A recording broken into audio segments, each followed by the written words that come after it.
আসসালামু আলাইকুম রহমতুল্লাহ। কাহিনীর ৬৬তম পর্ব, রাখে আল্লাহ মারেকে।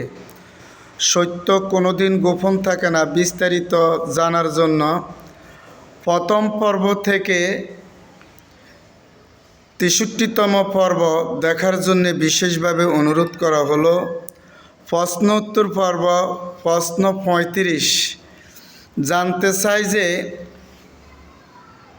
জাদিয়া মাওলানা আহমদুল্লাহ মাদ্রাসা কমপ্লেক্স এতিমখানার ব্যাপারে আপনি যে দুইটি আবেদন দিয়েছেন জেলা প্রশাসক মহোদয়ের বরাবরে, সেই হিসাবে বিগত 23/10/2025 তারিখে যে তদন্তে এসেছিলেন এবং আপনিও ছিলেন, দলমত নির্বিশেষে সবাই ন্যায্য কথা বলছে এবং আপনাকে সম্মানের সহিত কথা বলছে, সম্মান দিয়েছে এবং আপনার অবদানের কথা সবাই এলাকাবাসী স্বীকার করেছেন।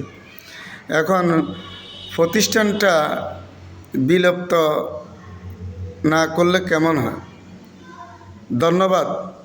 উত্তর, কোনো প্রতিষ্ঠান বিলুপ্ত হোক এটা আমি আদৌ কামনা করি না। বিলুপ্ত নিষ্ক্রিয় তো তারাই করেছেন। আপনারা সবাই জানেন, এত ছাত্র শিক্ষক আবাসিক অনাবাসিক থাকা সত্ত্বেও তাদের কিছু মহলের স্বার্থের জন্য তারা নিষ্ক্রিয় করে প্রতিষ্ঠানটা, কিন্তু বহু টাকা ঋণ আপনারা জানেন। আমি চাই আমার ন্যায্য ঋণ এবং আমার যে জমির ন্যায্য মূল্যটা ওটা আমাকে দিয়ে দেখ। আপনারা এলাকাবাসী আপনারা চালান, এটা আমি কামনা করি। আমি আমার প্রাপ্যতা আমারই দিয়ে দেন।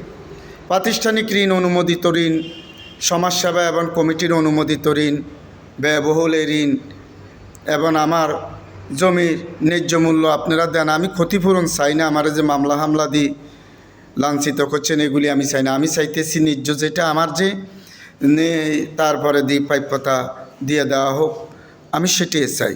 আর সকল আদালতের রায় ডিগ্রি মাধ্যমে প্রতিষ্ঠানটি সত্য মালিকানা, তাদের মামলায় আমি রায় পাইছি। তারা যে মামলা করেছেন এটা আপনারা এলাকাবাসী জানেন, সবাই জানে যে প্রতিষ্ঠানটা এটা আমার আল্লাহর পক্ষ থেকে।